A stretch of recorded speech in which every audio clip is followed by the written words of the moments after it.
Esse aqui é o passaporte palestino, mais especificamente o meu passaporte palestino. Então, como todo mundo parece ter virado especialista em Israel e Palestina nos últimos dias, eu decidi fazer esse vídeo para compartilhar com vocês como funciona para os palestinos entrarem, saírem e se locomoverem dentro de suas próprias terras no cenário atual. E isso que eu tô falando da Cisjordânia, não de Gaza. Então eu já quero começar esse vídeo falando que esse documento aqui é um privilégio, porque de fato vários palestinos que nasceram na Palestina e que atualmente têm o status de refugiados não têm o direito de retornar ou possuir esse documento.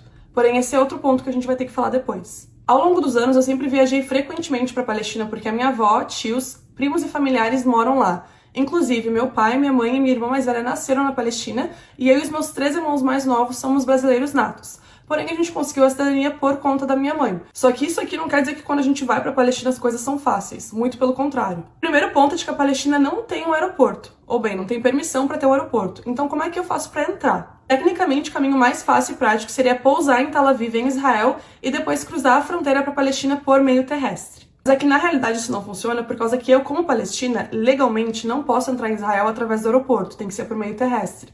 Então eu preciso pedir uma autorização do governo israelense caso eu queira entrar, que muitas vezes é negada ou então demora bastante tempo para sair. Então, para entrar na Palestina, eu preciso ir através da Jordânia por meio terrestre, onde eu cruzo a fronteira para ir para a Palestina. E isso é feito através de 2 ônibus, muita fila e sufoco e também pagamento que tem que ser feito para tu conseguir entrar na Palestina. Outro ponto é que na fronteira, oficiais israelenses podem barrar minha entrada ou então me interrogar por horas caso eles queiram. E isso mesmo tentando entrar na Palestina, porque eu passo pelo controle israelense. E como eu mencionei, eu tô falando da Cisjordânia, porque eu mesmo sendo palestina não posso entrar em Gaza, inclusive é um tipo completamente diferente de documentação, o que chega a ser bizarro. E observação, mesmo sendo cidadã brasileira, que legalmente não precisa de visto para entrar em Israel, eu não posso usar minha documentação brasileira porque a minha cidadania estrangeira não vale absolutamente nada caso eu tenha a Palestina. Eles controlam isso porque Israel tem um banco de dados para todos os palestinos, então essa situação toda em si já é um ato discriminatório. Inclusive, recentemente está tendo uma fase de testes para cidadãos americanos que também possuem a cidadania palestina para entrar em Israel através do aeroporto. Isso aconteceu porque os Estados Unidos pressionou e disse que todos os cidadãos americanos, mesmo com residência palestina, pudessem entrar livremente em Israel, assim como os israelenses. Isso está sendo testado há 2 meses, mas ainda não entrou em efeito completo. Aparentemente vai começar em novembro. Eu vejo muito nas redes sociais o pessoal falando de que assim que a situação entre Israel e Gaza terminar, a paz vai voltar a reinar. Só que para a paz voltar a reinar, ela deveria estar lá em primeiro lugar, e os palestinos não têm paz há décadas, só que muitos de vocês escolhem ignorar isso. No meu último vídeo eu expliquei um pouquinho do bloqueio em Gaza, porém os palestinos têm que lidar diariamente com a ocupação ilegal. Depois que eu entro na Palestina, tem uma pequena amostra de como é viver sob ocupação, como aconteceu quando eu fui visitar no passado e eu passei 1 mês e meio na Palestina. Como, por exemplo, soldados israelenses em estradas palestinas parando carros para revistas aleatórias, dentro da Palestina. Ou então tem que passar por catracas de segurança e oficiais israelenses para entrar dentro de uma mesquita na cidade da minha mãe, Hebron, que sofreu também um ataque terrorista de um extremista colono judeu, dentro da Palestina. Por exemplo, não poder caminhar por certas ruas de Hebron porque tem assentamentos ilegais protegidos por soldados israelenses.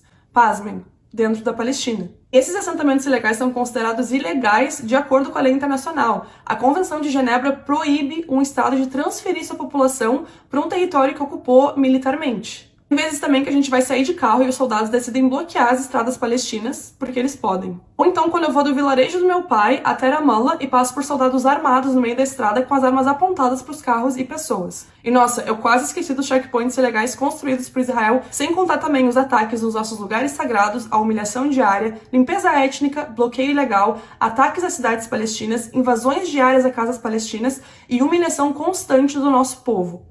Essas práticas discriminatórias têm nome e se chama apartheid. Então, se a gente parar pra pensar, não tem como a paz voltar porque ela nunca começou e nem vai começar caso, por exemplo, as resoluções da ONU não sejam aplicadas. Como, por exemplo, o direito dos refugiados palestinos voltarem às suas terras, a ocupação se retirar e os assentamentos ilegais de colonos serem retirados de território palestino. Que a limpeza do povo palestino de suas próprias terras acabe e a gente tenha direitos humanos básicos que muitos palestinos nunca experimentaram. Então, como a Lina Sarsur falou, eu não posso ensinar vocês a ter empatia. Ou vocês têm com todas as pessoas, ou vocês não têm. A liberdade não pode ser algo dividido e seletivo, a paz não pode ser algo dividido e seletivo, e muito menos a dignidade humana algo seletivo e dividido.